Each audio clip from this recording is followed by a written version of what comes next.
People who read the terms and conditions of things. What weird things did you see? PPG, paint company, does not allow their paint to be used on terrorist, biohazard or nuclear facilities. So you're saying we can sue ISIS if we trick them into using PPG paint? Brilliant. Can you imagine taking ISIS to a court of law? I would watch that.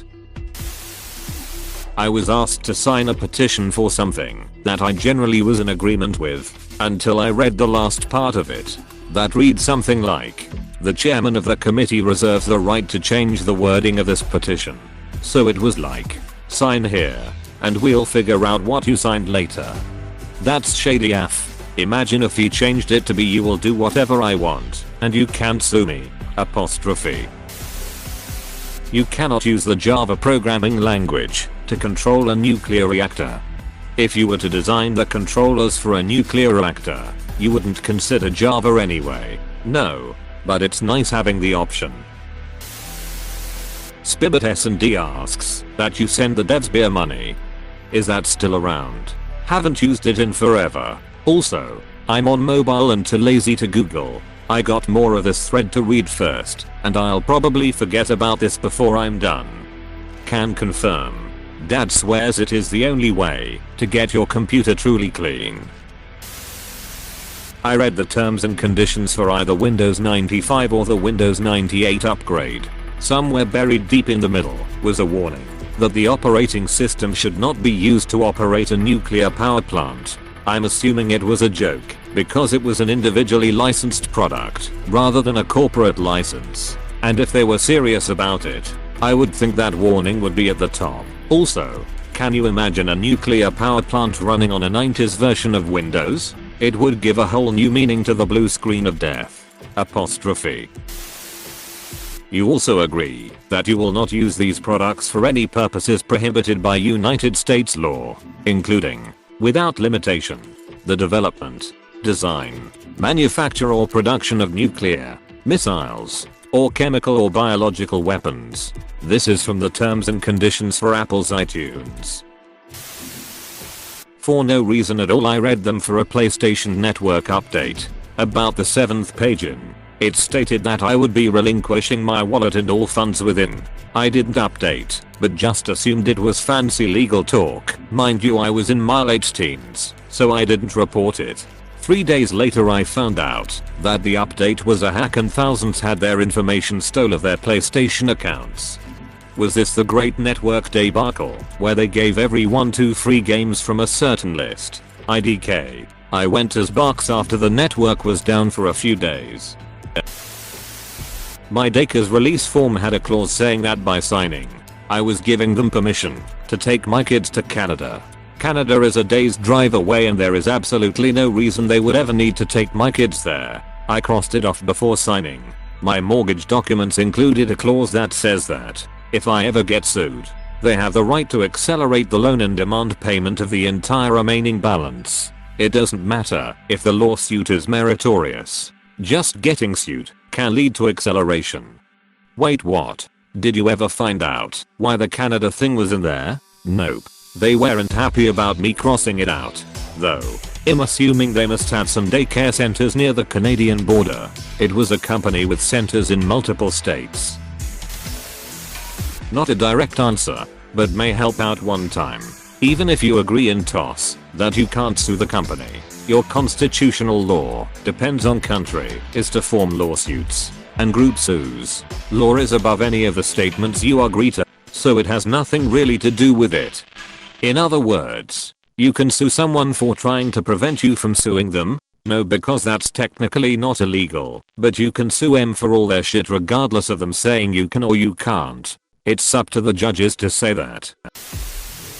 On my apartment rent agreement, there was one part that basically said, if you, the renter, dies then your family is responsible for paying the rest of the rent left on your contract. That's pretty ducked up. If this was in the US I think it's illegal / unenforceable anyway unless they cost in. You can't just sign up other people for dental mayo. You never own the Tesla you pay for. Do go on. Tesla, and to various extents, other anti-right to repair companies like Mercedes, Apple, John Deere, etc. hold that their products are intellectual property and cannot be owned by customers, instead claiming that they are effectively leased to buyers. Tesla has on multiple occasions illegally disabled features of cars being sold used because of this.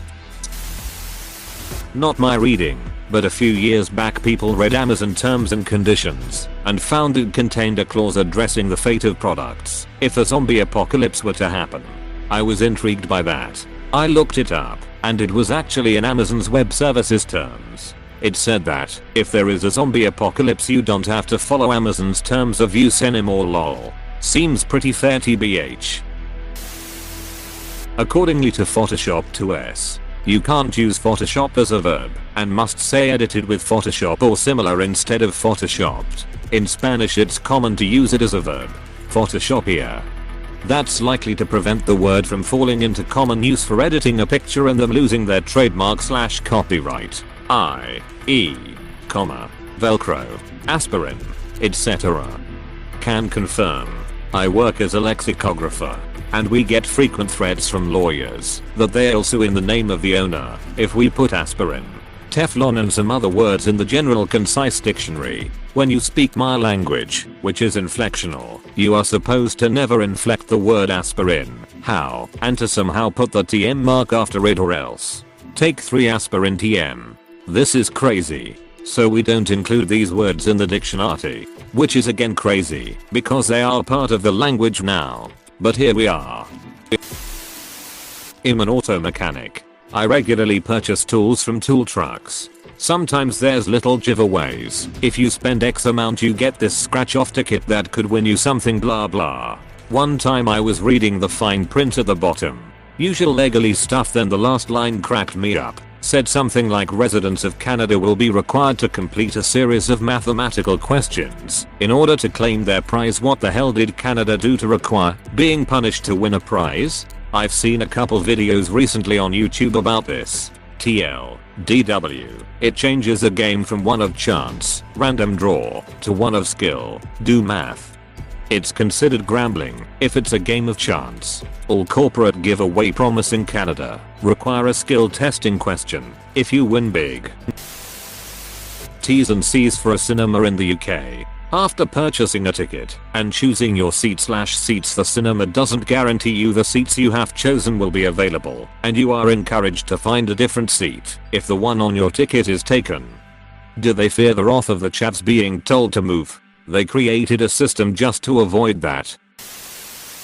So I know a few years back there was a report of a dude who read through the whole thing and actually earned a cash prize for reading it in the fine print. I don't know the exact details. Not even sure if it's true or not, but maybe someone has evidence. In 2013, a Russian named Dmitry Agarkov attempted to sue the bank for 24 million rubles, $724,000. Agarkov had edited a 2008/ZA0 credit card /ZA0 agreement with the bank, and his edits had been accepted by the bank. The legal action was later withdrawn by both the parties after an undisclosed settlement was reached. The terms and conditions for the rewards card at the grocery store I worked had, if you've actually taken the time to read this, please email with this code and the PIN for your card for $500 in rewards points, and it actually did. Then I started getting a new card every other month or so. Then they changed who the rewards program was with. I'd be really interested to find this out. I really hope Apple doesn't own a portion of my soul. Yeah, there has to be some things we may miss, since most of us just accept them. Yeah, but I just feel like it would become common knowledge if agreeing to any of those would duck you up later. When the first person gets ducked by it and tries to take it to high court. There was a Windows update about 15 to 20 years ago that had a clause buried in the EULA that you agree not to release any benchmarking figures. What really sticks in my mind though is that I used to submit a lot of stories to Slashdot at the time, and for some reason they wouldn't report that. Weird.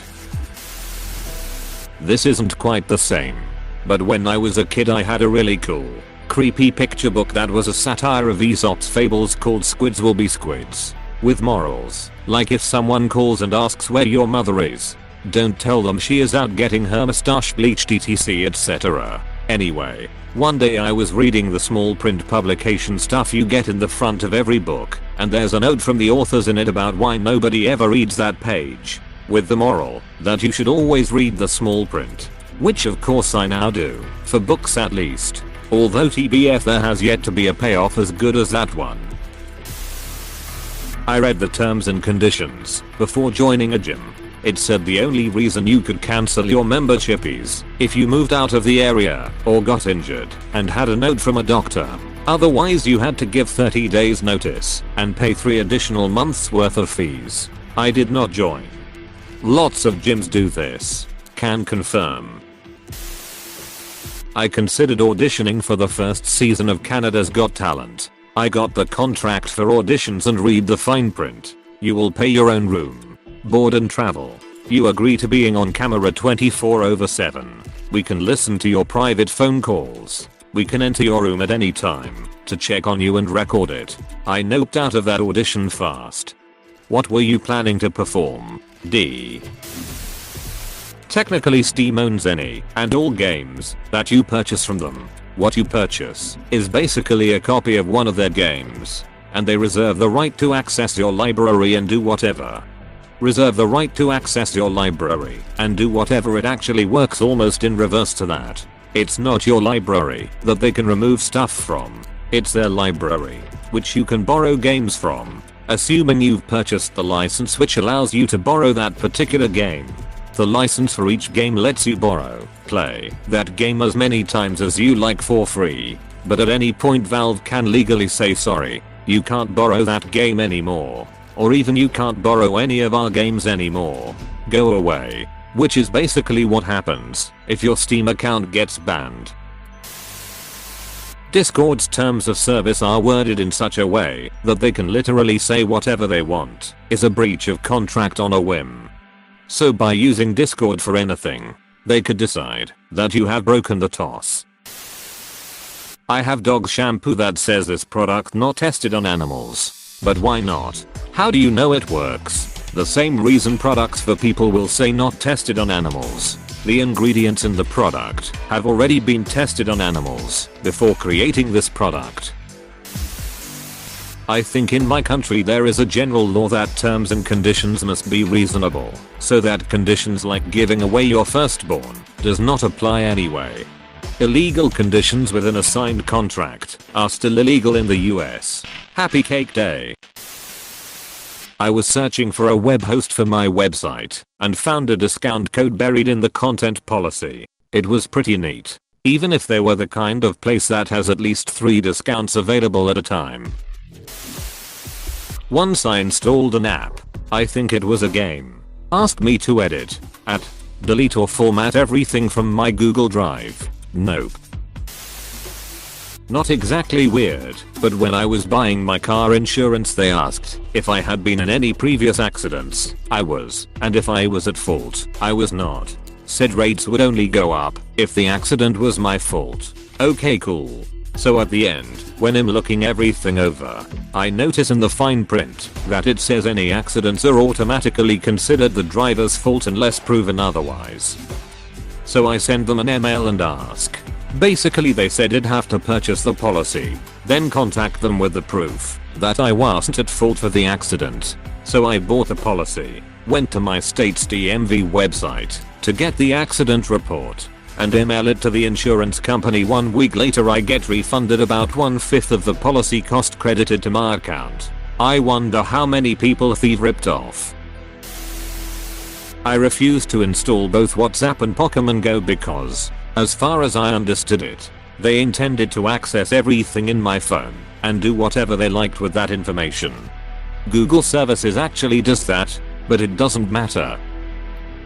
I just assume Google knows everything and is always listening in on the mic on my Nexus phone, so Google is like family. Every time I'm asked, I strictly forbid Google Now or whatever to access the mic, and I'm honestly surprised it is still asking. It was when I was setting up Android work profile. The high school I'm attending RN issued us emails that route the emails through their servers for online school, G Suite and everything. I couldn't really avoid the work profile thing cause Android wanted me to set it up. Enough with context here.